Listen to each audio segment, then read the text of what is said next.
Bastou Jair Bolsonaro ontem dizer que eu e a Michelle seremos bons presidenciáveis.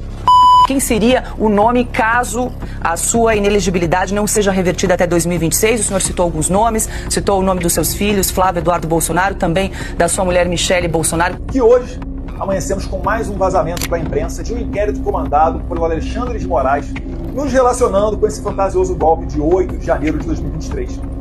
Essa investigação sobre suposto golpe não ocorre num juizado de primeira instância, mas sim na Suprema Corte, sob o comando do ministro Alexandre de Moraes. E não precisa ser um gênio para saber que eu não vou ter direito à ampla defesa, e isso também não caminha sob um devido processo legal. Basta ver que o general de 4 estrelas Braga Neto está preso por causa da delação premiada do Mauro Cid, e o seu advogado não teve acesso a essa delação para saber do que ele vai defender o seu cliente. Detalhe, Braga Neto concorreu a vice-presidente na chapa de Jair Bolsonaro na eleição de 2022 e foi preso por interferir na investigação após a investigação já ter sido concluída. Entendeu? A investigação já acabou, a Polícia Federal já fez o relatório final. Mas mesmo assim, mesmo após isso tudo, prenderam Braga Neto, alegando que um ano antes da sua prisão, ele estava numa trama para assassinar a autoridade. E como toda essa investigação em processo está no STF, não há a possibilidade de apelar para outro tribunal acima. Não há o duplo grau de jurisdição. E sim, esse ministro Alexandre de Moraes é o mesmo que baniu a Rede X e congelou ativos da Starlink, mesmo que a Starlink não tivesse nada a ver com essa disputa.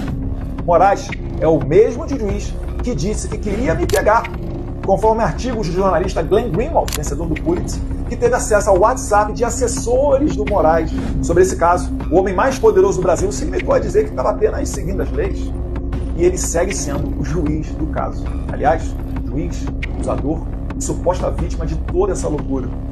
É a chamada lawfare, o ativismo judicial bem conhecido por Donald Trump. Eu costumo até dizer que o Brasil e os Estados Unidos eles sofrem do mesmo vírus. A diferença é que aqui nós temos menos anticorpos. Nesse sistema, Alexandre de Moraes ele criminaliza a oposição. Lula endossa toda essa narrativa, dizendo que é para preservar a democracia. E assim, eles ficam com um caminho livre para se perpetuarem no poder. Os Estados Unidos, agora com o presidente Trump, e todos os países livres do mundo não deveriam reconhecer eleições onde a oposição não possa concorrer e onde não haja liberdade de expressão.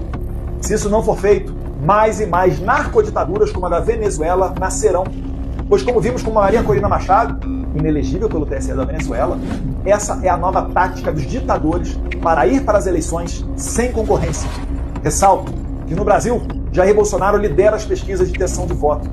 E uma eleição sem ele abre caminho para que Lula seja reeleito ou indique um sucessor. Poderia ser até um poste. Falando especificamente agora sobre Estados Unidos da América, eu me dirijo ao presidente Donald J. Trump. Pessoa que o establishment brasileiro odeia, mas está sendo claro que ele não continuará usando o dinheiro do pagador de impostos americano para financiar a censura. Tal qual a atual embaixadora dos Estados Unidos no Brasil, Elizabeth Bagley, fez, por exemplo, dando R$170 mil para a instituição de Felipe Neto. Pessoa que chama os Estados Unidos de país imperialista e genocida, além de hastear a bandeira americana ao lado da bandeira LGBT. Isso sem contar a ajuda do governo Biden para os Sleep Giants e do USAID para outras ações. É necessário que os Estados Unidos resgatem a sua tradição de exportadores de liberdade e virem esta página sombria da sua história também diante da comunidade internacional. É urgente retirar a atual embaixadora do Brasil e drenar esse pântano. Estamos falando aqui do país que é a metade da América do Sul em termos de população, território e PIB. Se o Brasil virar uma Venezuela e 25% da população brasileira tiver que sair do Brasil, igual aconteceu pela Venezuela, a gente está falando de mais de 50 milhões de pessoas. Isso faria com que a diáspora venezuelana, que já é a maior crise migratória de toda a história da América Latina, virasse um conto de fadas, perto do que seria a brasileira. Hoje, presidente Trump, eu e minha família, nós estamos vivendo um momento de baixa, semelhante a agosto de 2021, quando eu visitei o senhor no seu escritório em Nova York, o senhor gentilmente recebeu a minha família. Eu fiz até um post recentemente falando sobre a importância da humildade e relacionando isso a essa visita ao senhor, fato que muito me orgulha. Atualmente, querem nos transformar em leprosos no Brasil. Quando Alexandre de Moraes, contando com a conivência de Lula, não permite que Jair Bolsonaro vá para a sua posse, eles querem passar o recado de que nem o homem mais poderoso do mundo pode detê-los. Eleição sem oposição não é democracia, é ditadura. Quando meu pai, líder das pesquisas, sai nas ruas, todos param para rapidamente formar uma multidão, se aglomerar e pedir uma foto. Assim como o senhor. Pouco importa o que a velha imprensa diga, a realidade se impõe. O povo ama vocês, porque vocês são líderes natos, não são políticos padrão que pensam 1000 vezes antes de falar, com medo do politicamente correto, cancelamento ou lawfare.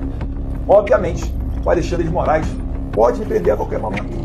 Não por corrupção ou algum crime, pois como expôs o jornalista Glenn Greenwald, a sua equipe, na falta do que me acusar, queriam me prender por eu segurar uma bandeira do blog argentino La Derecha Diário, cujo dono fez críticas ao processo eleitoral brasileiro em 2022.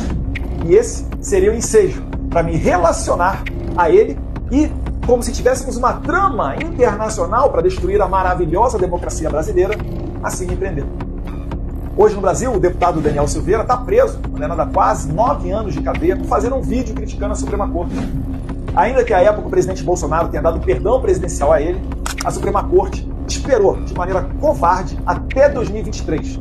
E quando Jair Bolsonaro não era mais presidente, anulou, pela primeira vez na história do Brasil, um perdão presidencial, dizendo que ele feria o princípio da moralidade, já que Bolsonaro conhecia Daniel Silveira.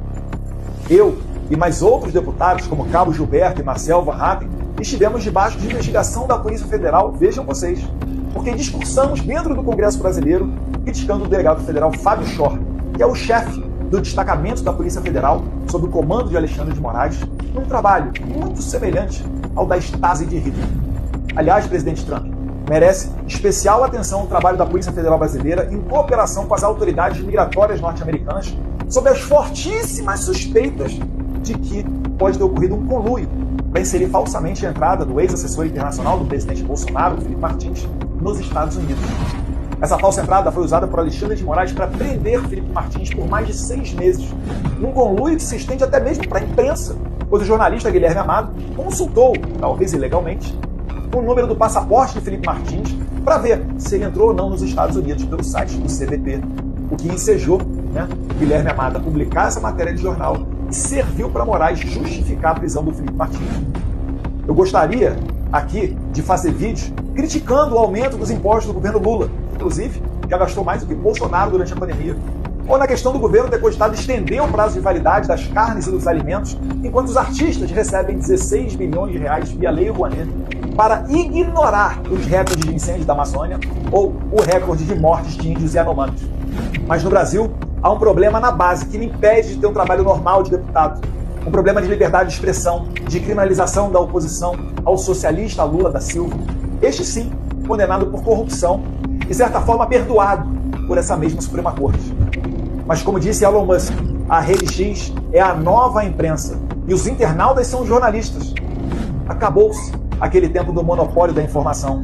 Nós apenas pedimos liberdade de expressão e a possibilidade de concorrer numa eleição íntegra e transparente. De resto, deixa o povo escolher. Se conseguirmos isso, certamente teremos sucesso, pois a verdade está do nosso lado. Deus abençoe a América, Deus abençoe o Brasil.